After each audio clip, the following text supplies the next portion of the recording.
सुनसान गली बिल्कुल अंधेर नगरी लग रही थी। तभी एक लड़की और बच्चों की एक टोली गुनगुनाती हुई सड़क से गली की तरफ आने लगी। इस 18 साल की लड़की के अलावा खूबसूरत नन्हे मुन्ने बच्चे, जिनमें से कोई भी 7 साल से ज़्यादा उम्र का नहीं था। जैसे जैसे वो आगे बढ़ते जा रहे थे, फिजा में अजीब सी हलचल मच रही थी।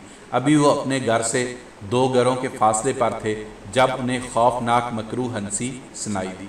बच्चे चारों तरफ देखते जूं ही पीछे मुड़े, उनकी चीखें पूरे मोहल्ले में गूंजने लगी।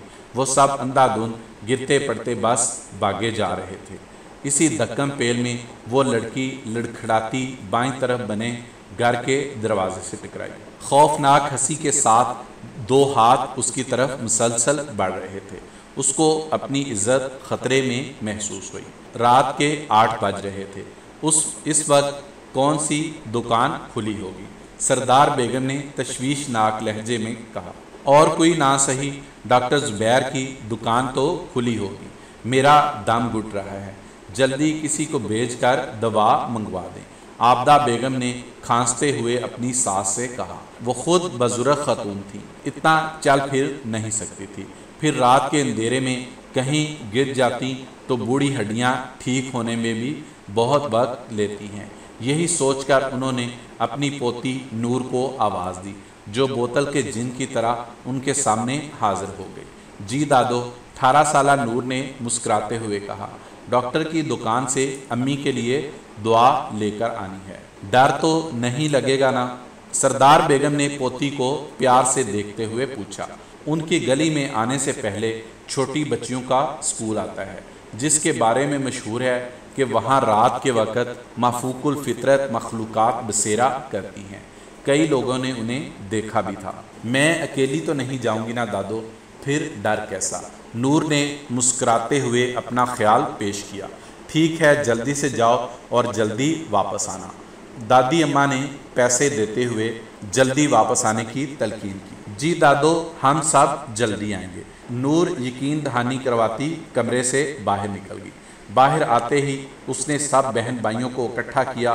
सब बच्चों ने एक दूसरे के कंधे पर हाथ रखकर रेलगाड़ी बनाई। ये नन्हे मुन्ने बच्चों की रेलगाड़ी डॉक्टर की दुकान की तरफ चल दी। डॉक्टर अंकल, अम्मी की तबीयत फिर से ख़राब हो गई है, जल्दी से दुआ दे दें। नूर ने डॉक्टर ज़ुबैर को बताया। डॉक्टर ने अपने सफ़ेद प्याले में छोटे से सफ़ेद दस्ते के साथ चंद गोलियां पीसकर 3 पुड़ियाँ बनाई। 2 छोटी सफ़ेद बोतलों में बड़ी बोतलों से शरबत, उंडेला और प्लास्टिक के थैले में डालकर नूर के हवाले कर दिया। दुआ लेकर सारे बच्चे एक बार फिर से रेलगाड़ी बनाकर पेशकदमी करने लगे। लेकिन फ़र्क सिर्फ इतना था कि इस रेलगाड़ी में नूर शामिल नहीं थी। उसने मजबूती से दुआ का थैला पकड़ रखा था। स्कूल की इमारत को बिना देखे सारे बच्चे आगे बढ़ते रहे। गली में दाखिल होते ही सब ने चैन की सांस ली। वो कौन बैठा है? हैदर ने अंधेरे में बगौर देखते हुए पूछा। कोई लड़का है शायद, नूर ने कहा। अभी वो घर से 2 कमरों के फासले पर थे जब अचानक वो लड़का जोरदार से हंसने लगा।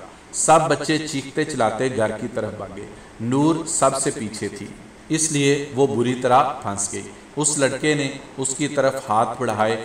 खुद को बचाने के लिए नूर ने जैसे ही भागना चाहा, वो बुरी तरह गिरी और सामने वाले घर के दरवाजे से जा टकराई। एकदम से उसे अपनी इज्जत खतरे में महसूस हुई।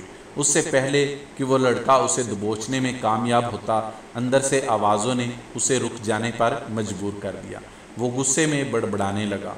ऐन उसी लम्हे गली में गांव के एक चचा जी दाखिल हुए।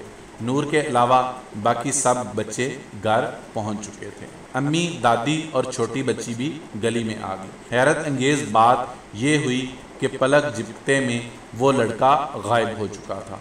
उसे ना गली में दाखिल होते चचा ने देखा, ना ही किसी और ने। नूर हाँफती कांपती अम्मी से लिपट गई।